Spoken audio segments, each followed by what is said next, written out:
ನಮಸ್ತೆ ಎಲ್ಲರಿಗೂ. ಎಲ್ಲರೂ ಹೇಗಿದ್ದೀರಾ? ನಾನು ಚೆನ್ನಾಗಿದ್ದೀನಿ, ನೀವೆಲ್ಲ ಚೆನ್ನಾಗಿದ್ದೀರಾ ಅಂತ ಭಾವಿಸ್ತಾ, ಇವಾಗಂತೂ ಸ್ಕೂಲ್ ಸ್ಟಾರ್ಟ್ ಆಗಿರೋದ್ರಿಂದ ದಿನ ಏನಪ್ಪ ನಾಷ್ಟ ಮಾಡೋದು ಅಂತ ತಲೆ ಕೆಟ್ಟೋಗುತ್ತೆ. ಹಾಗಾಗಿ ನಾನಿವತ್ತು ಬೆಳಗಿನ ಬ್ರೇಕ್ಫಾಸ್ಟ್ ರೆಸಿಪಿ ತೊಗೊಂಡು ಬಂದಿದ್ದೀನಿ. 2 ಟೊಮೊಟೊ ಇದ್ದರೆ ಸಾಕು, ಬೆಳಗಿನ ಬ್ರೇಕ್ಫಾಸ್ಟು ಮಧ್ಯಾಹ್ನ ಟಿಫನಿಗೂ ಆಗುತ್ತೆ ಅನ್ನೋದಕ್ಕೋಸ್ಕರ ನಾನು ಇವತ್ತು ವೀಡಿಯೋ ತೊಗೊಬಂದಿದ್ದೀನಿ. ಇವತ್ತು ನಾನು ಮಾಡ್ತಾ ಇರೋದು ಟೊಮೊಟೊ ಬಾತ್ ಮಾಡ್ತಾಯಿದ್ದೀನಿ. ಇನ್ನೂ ಯಾರೆಲ್ಲ ನಿಸರ್ಗ ಕುಕ್ಕಿಂಗ್ ಚಾನಲ್ನ ಸಬ್ಸ್ಕ್ರೈಬ್ ಮಾಡ್ಕೊಂಡೆ ನೋಡ್ತಾ ಇದ್ದೀರೋ ದಯವಿಟ್ಟು ಸಬ್ಸ್ಕ್ರೈಬ್ ಮಾಡ್ಕೊಂಡು ನೋಡಿ. ಇಷ್ಟವಾದರೆ ಒಂದು ಲೈಕ್ ಮಾಡಿ, ನಿಮ್ಮ ಫ್ಯಾಮಿಲಿ ಫ್ರೆಂಡ್ಸ್ಗೂ ಶೇರ್ ಮಾಡಿ. ನನ್ನ ವೀಡಿಯೋನ ಎಲ್ಲೂ ಸ್ಕಿಪ್ ಮಾಡ್ದಂಗೆ ನೋಡಿ, ನಾನು ಅಷ್ಟೇ ಕೇಳ್ಕೊಳ್ಳೋದು. ನಾನು ಹೇಗೆ ಮಾಡಿದೆ ಅಂತ ವೀಡಿಯೋದಲ್ಲಿ ಡೀಟೇಲಾಗಿ ಶೇರ್ ಮಾಡ್ತೀನಿ, ಬನ್ನಿ. ಇಲ್ಲಿ ನಾನು 1.5 ಇಂದ 2 ಗ್ಲಾಸ್, ನಮಗೆ ಎಷ್ಟು ಅಕ್ಕಿ ಬೇಕೋ ಅಷ್ಟು ಅಕ್ಕಿನ ಫಸ್ಟೇ ನೀಟಾಗಿ ವಾಶ್ ಮಾಡಿಕೊಂಡು ನೆನೆಸಿಟ್ಕೋಬೇಕಾಗುತ್ತೆ. ಒಂದು 10 ನಿಮಿಷ ನೆನೆಸಿಟ್ಕೊಂಡ್ರೆ ಸಾಕು. ಅದನ್ನೆಲ್ಲ ನೀರನ್ನೆಲ್ಲ ಚೇಂಜ್ ಮಾಡಿ ಬೇರೆ ನೀರನ್ನ ಹಾಕಿ ಒಂದು 10 ನಿಮಿಷ ಇದನ್ನು ಸಪ್ರೇಟಾಗಿ ನೀರನ್ನ ಅಕ್ಕಿನ ನೆನೆಸಿಟ್ಕೋತೀನಿ. ಇಲ್ಲೊಂದು ಮಸಾಲೆ ರೆಡಿ ಮಾಡ್ಕೋಬೇಕಾಗುತ್ತೆ. ಮಿಕ್ಸಿ ಬಟ್ಟೆ ತೊಗೊಂಡಿದ್ದೀನಿ, ಶುಂಠಿ ತೊಗೊಂಡಿದ್ದೀನಿ, ಬೆಳ್ಳುಳ್ಳಿ ಸ್ವಲ್ಪ ಜಾಸ್ತಿ. ನಾನು ಯಾವುದಕ್ಕೂ ಆಗಲಿ ಬೆಳ್ಳುಳ್ಳಿ ಸ್ವಲ್ಪ ಜಾಸ್ತಿ ಹಾಕ್ತೀನಿ.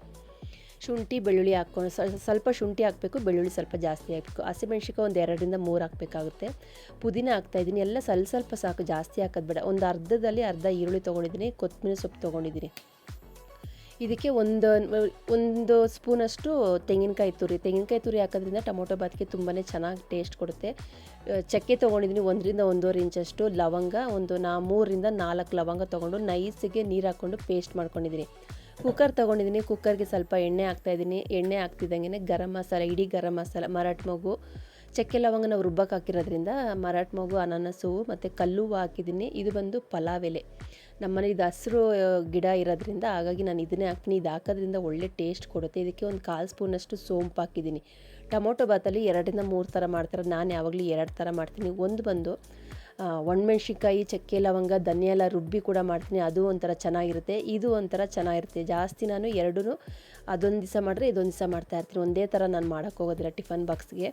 ಈರುಳ್ಳಿ ಸಣ್ಣದಾಗಿ ಹೆಚ್ಚಿಟ್ಕೊಂಡಿದ್ದಂಥ ಈರುಳ್ಳಿ ಒಂದು 5 ಈರುಳ್ಳಿನ ಉದ್ದುದ ಕಟ್ ಮಾಡಿ ಇಟ್ಕೊಂಡಿದ್ದೆ. ಎಣ್ಣೆಗೆ ಹಾಕ್ಕೊಂಡು ಚೆನ್ನಾಗಿ ರೋಸ್ಟ್ ಮಾಡ್ತಾ, ಈ ಹಸಿ ಬಟಾಣಿ ಇಲ್ಲ ಅಂತಂದರೆ ಇಡೀ ರಾತ್ರಿ ಒಣ ಬಟಾಣಿನ ನೆನೆಸಿಟ್ಕೊಂಡು ಬೆಳಗ್ಗೆ ಹಾಕೋದ್ರಿಂದ, ಬೆಳಗ್ಗೆ ನೆನೆಸ್ತಿದ್ದೀವಲ್ಲ ಅದು ಹಾಕೋದ್ರಿಂದ ಒಳ್ಳೆ ಟೇಸ್ಟ್ ಕೊಡುತ್ತೆ. ಇದಕ್ಕೆ ಪುದೀನ ಸೊಪ್ಪು ಹಾಕಿದ್ದೀನಿ, ಒಂದು ಇಡಿಯಷ್ಟು ಪುದೀನ ಸೊಪ್ಪು ಹಾಕಿ ಚೆನ್ನಾಗಿ ರೋಸ್ಟ್ ಮಾಡ್ಕೊಂಡಿದ್ದೀನಿ. ನಾವೇನು ರುಬ್ಬಿಟ್ಕೊಂಡಿದ್ವಲ್ಲ ಬೇಸಿಕ್ ಮಸಾಲೆ, ಚಕ್ಕೆ ಲವಂಗ, ಶುಂಠಿ ಬೆಳ್ಳುಳ್ಳಿ, ಅದನ್ನೆಲ್ಲ ಹಾಕ್ಕೊಂಡು ಚೆನ್ನಾಗಿ ಎಣ್ಣೆ ಬಿಡೋ ತನಕ ನಾವು ಫ್ರೈ ಮಾಡ್ಕೋಬೇಕಾಗುತ್ತೆ. ಇದು ಟೊಮೊಟೊ ಬಾತು ಅಂತಂದರೆ ಟೊಮೊಟೊ ಇರಲೇಬೇಕಲ್ವ. ನೋಡಿ, ಒಂದು 5 ರಿಂದ 6 ಟೊಮೊಟೊ, ಸಣ್ಣದು 5 ರಿಂದ 6 ಟೊಮೊಟೊ ಹಾಕ್ಕೊಂಡು ಚೆನ್ನಾಗಿ ಟೊಮೊಟೊದಲ್ಲಿರೋ ನೀರಿನ ಅಂಶ ಎಲ್ಲ ಬಿಡಬೇಕು. ಇಲ್ಲಿ ನಾವು ಕೊತ್ತಂಬರಿ ಸೊಪ್ಪೆಲ್ಲ ಹಾಕಿರೋದ್ರಿಂದ ಸ್ವಲ್ಪ ಮಸಾಲೆ ಗ್ರೀನ್ ಆಗಿರೋದ್ರಿಂದ ಟೊಮೊಟೊ ಬಂದು ಕೆಂಪಾಗುತ್ತೆ, ಇದು ಕಲರ್ ಬಿಡ್ತಾ ಹೋಗುತ್ತೆ. ಎರಡೂ ಕಲರ್ ತುಂಬಾ ಚೆನ್ನಾಗಿ ಬಿಡುತ್ತೆ. ಟೊಮೊಟೊ ಹಾಕ್ತಿದ್ದಂಗೆ ರುಚಿಗೆ ತಕ್ಕಷ್ಟು ಉಪ್ಪು ಹಾಕಬೇಕು. ತುಂಬ ಚೆನ್ನಾಗಿರುತ್ತೆ. ಬರೀ ಉಪ್ಪಿಟ್ಟು ಚಿತ್ರಾನ್ನ ತಿನ್ನೋ ಬದಲು ಈ ಥರ 2 ಟೊಮೊಟೊ ಇದ್ರೂ ಸಾಕು, ಬೆಳಗಿನ ಮಕ್ಕಳಿಗೆ ಟಿಫನ್ ಬಾಕ್ಸ್ ರೆಡಿ ಆಗುತ್ತೆ. ನೋಡಿ, ನಾನು ಇದನ್ನ ಪ್ಲೇಟ್ನ ಮುಚ್ಚಿಟ್ಟು ನಾನು ಎಣ್ಣೆ ಬಿಡೋ ತನಕ ಚೆನ್ನಾಗಿ ರೋಸ್ಟ್ ಮಾಡ್ಕೊತೀನಿ. ಇದರಲ್ಲಿ ಹಸಿ ವಾಸನೆ ಹೋಗಬೇಕು, ಮೇನ್ ಬಂದು ನಮಗೆ ಹಸಿ ವಾಸನೆ ಹೋಗಬೇಕು, ಶುಂಠಿ ಬೆಳ್ಳುಳ್ಳಿದೆಲ್ಲನೂ. ಹಾಗಾಗಿ ಚೆನ್ನಾಗಿ ಎಣ್ಣೆ ಬಿಡೋ ತನಕ ರೋಸ್ಟ್ ಮಾಡ್ಕೋಬೇಕಾಗುತ್ತೆ. ಖಾರಕ್ಕೆ ಖಾರದ ಪುಡಿ ಹಾಕಿದ್ದೀನಿ 1 ಸ್ಪೂನಷ್ಟು, ನಿಮಗೆ ಖಾರ ಎಷ್ಟು ಬೇಕೋ ಅಷ್ಟು. ಧನಿಯಾ ಪುಡಿ ಹಾಕಿದ್ದೀನಿ 1 ಸ್ಪೂನಷ್ಟು. ಸ್ವಲ್ಪ ಮಸಾಲೆ ಕಮ್ಮಿ ಇರಲಿ, ಯಾಕಂದರೆ ಬೆಳಗ್ಗೆ ಟಿಫನ್ಗೆ ತಿನ್ನೋದ್ರಿಂದ ಗರಂ ಮಸಾಲೆ ಜಾಸ್ತಿ ಹಾಕೋದು ಬೇಡ ಅಂಥೇಳಿ ಎಲ್ಲ ಸ್ವಲ್ಪ ಹಾಕ್ತಾಯಿದ್ದೀನಿ.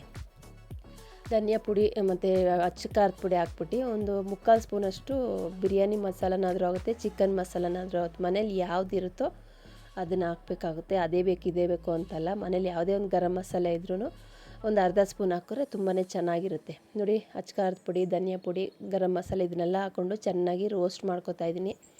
ಇವಾಗ ಇದಕ್ಕೆ ನಾವು ಎಷ್ಟು ಅಕ್ಕಿ ತೊಗೊಂಡಿದ್ವಲ್ಲ, 1 ಗ್ಲಾಸ್ ಅಕ್ಕಿಗೆ 2 ಗ್ಲಾಸ್ ನೀರಿನ ಪ್ರಮಾಣ. ನಾನು ಇಲ್ಲಿ 1.5 ತೊಗೊಂಡಿರೋದ್ರಿಂದ 1.5 ಗ್ಲಾಸ್ ಅಕ್ಕಿ ತೊಗೊಂಡಿದ್ನಲ್ಲ, ಹಾಗಾಗಿ ಇದಕ್ಕೆ ಡಬಲಾಗಿ ನೀರು ಹಾಕ್ತಾಯಿದ್ದೀನಿ. ನೋಡಿ, ಚೆನ್ನಾಗಿ ನಾವು ಮಿಕ್ಸಿ ಬಾಟ್ಲೆಲ್ಲ ತೊಳೆದ್ಬಿಟ್ಟು ಅದೇ ನೀರೇ ಹಾಕಿದ್ರೂ ಆಗುತ್ತೆ. ಚೆನ್ನಾಗಿ ಕುದಿಬೇಕಾದ್ರೆ ಉಪ್ಪು ಖಾರ ಎಲ್ಲ ಕರೆಕ್ಟಾಗಿದೆಯಾ ಅಂತ ಒಂದು ಸಲ ಚೆಕ್ ಮಾಡ್ಕೊಳ್ಳಿ. ಕಮ್ಮಿ ಇದ್ದರೆ ಸ್ವಲ್ಪ ಹಾಕ್ಬೋದು. ತುಪ್ಪ ಹಾಕ್ತಾಯಿದ್ದೀನಿ, 1 ಸ್ಪೂನಷ್ಟು ತುಪ್ಪ ಹಾಕ್ತಾಯಿದ್ದೀನಿ. ಸ್ವಲ್ಪ ಕೊತ್ತಂಬರಿ ಸೊಪ್ಪನ್ನ ಕಟ್ ಮಾಡಿ ಹಾಕಿರೋದ್ರಿಂದ ತಿನ್ಬೇಕಾದ್ರೆ ಒಳ್ಳೆ ಟೇಸ್ಟ್ ಕೊಡುತ್ತೆ, ನೋಡೋಕ್ಕೂ ಚೆನ್ನಾಗಿರುತ್ತೆ. ಇದಕ್ಕೆ ಯಾವುದೇ ರೀತಿ ತರಕಾರಿ ಹಾಕಿಲ್ಲ, ಟೊಮೊಟೊ ಕೂಡ ಜಾಸ್ತಿ ಹಾಕಿಲ್ಲ. ನೋಡಿ, ನಾನೇನು ಅಕ್ಕಿ ವಾಶ್ ಮಾಡಿ ಇಟ್ಕೊಂಡಿದ್ನಲ್ಲ, ನೀರನ್ನೆಲ್ಲ ಸೋರ್ಲಿಕ್ಕೆ ಇಟ್ಕೊಂಡಿದ್ನಲ್ಲ, ಅದನ್ನೆಲ್ಲ ಅಕ್ಕಿನ ಹಾಕ್ಬಿಟ್ಟು ಚೆನ್ನಾಗಿ ಒಂದು ಅರ್ಧ ಭಾಗ ಅಕ್ಕಿ ಬೇಯೋ ತನಕ ನಾವು ಲಿಡ್ನ ಕ್ಲೋಸ್ ಮಾಡಬಾರ್ದು. ಯಾಕಂದರೆ ಹಂಗೆ ಮಾಡಿದಾಗ ಏನಾಗುತ್ತೆ ಅಂದರೆ ಮಸಾಲೆ ಎಲ್ಲ ಮೇಲೆ ಉಳ್ಕೊಳ್ಳುತ್ತೆ, ಅನ್ನ ಮಾತ್ರ ಕೆಳಗಡೆ ವೈಟಾಗಿ ಅದೇ ರೀತಿಯೇ ಹಂಗೆ ಇರುತ್ತೆ. ಹಾಗಾಗಿ ಒಂದು ಅರ್ಧ ಭಾಗ ಬೇಯೋ ತನಕ ನಾವು ಲಿಡ್ನ ಕ್ಲೋಸ್ ಮಾಡಿ. ನೋಡಿ, ಇಷ್ಟು ಬೇಯೋ ತನಕ ನಾವು ಲಿಡ್ನ ಕ್ಲೋಸ್ ಮಾಡಬಾರ್ದು. ಇವಾಗ ಉಪ್ಪು ಖಾರ ಎಲ್ಲ ಕರೆಕ್ಟಾಗಿದೆ ಅಂತ ಒಂದು ಸಲ ನೋಡ್ಕೋಬೇಕಾಗುತ್ತೆ. ಬಿರಿಯಾನಿ, ಪಲಾವು, ಟೊಮೊಟೊ ಬಾತು ಅಂದರೆ ಒಂದು ಕಲ್ಲು ಉಪ್ಪು ಜಾಸ್ತಿ ಇರಬೇಕು.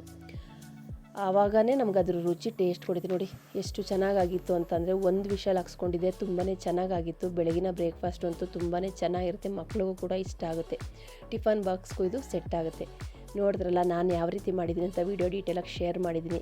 ಈ ವಿಡಿಯೋ ಇಷ್ಟವಾದಲ್ಲಿ ಲೈಕ್ ಮಾಡಿ, ಶೇರ್ ಮಾಡಿ, ಕಮೆಂಟ್ ಮಾಡಿ. ನಿಸರ್ಗ ಕುಕಿಂಗ್ ಚಾನಲ್ನ ಇನ್ನು ಯಾರೆಲ್ಲ ಸಬ್ಸ್ಕ್ರೈಬ್ ಮಾಡ್ಕೊಂಡೆ ನೋಡ್ತಾ ಇದ್ದೀರೋ ದಯವಿಟ್ಟು ಸಬ್ಸ್ಕ್ರೈಬ್ ಮಾಡ್ಕೊಂಡು ನೋಡಿ. ಇಷ್ಟವಾದರೆ ಒಂದು ಲೈಕ್ ಮಾಡಿ, ನಿಮ್ಮ ಫ್ಯಾಮಿಲಿ ಫ್ರೆಂಡ್ಸ್ಗೂ ಶೇರ್ ಮಾಡಿ. ನನ್ನ ವೀಡಿಯೋನ ಎಲ್ಲೂ ಸ್ಕಿಪ್ ಮಾಡ್ದಂಗೆ ನೋಡಿ, ನಾನು ಅಷ್ಟೇ ಕೇಳ್ಕೊಳ್ಳೋದು. ನನ್ನ ಚಾನಲಲ್ಲಿ ಸಿಂಪಲ್ಲಾಗಿ ಈಸಿಯಾಗಿ ಟೇಸ್ಟಿಯಾಗಿ ಯಾವ ರೀತಿ ಅಡುಗೆ ಮಾಡ್ಬೋದು ಅಂತ ವೀಡಿಯೋ ಶೇರ್ ಮಾಡ್ತೀನಿ. ನನ್ನ ವೀಡಿಯೋಸ್ನ ನೋಡಿ ಸಪೋರ್ಟ್ ಮಾಡಿ. ಇದೇ ರೀತಿ ಸಿಂಪಲ್ ವೀಡಿಯೋ ತೊಗೊಂಡು ಬರ್ತೀನಿ. ಅಲ್ಲಿ ತನಕ ಹೋಗಿ ಬರ್ತೀನಿ. ನಮಸ್ತೆ, ಬಾಯ್ ಬಾಯ್ ಫ್ರೆಂಡ್ಸ್.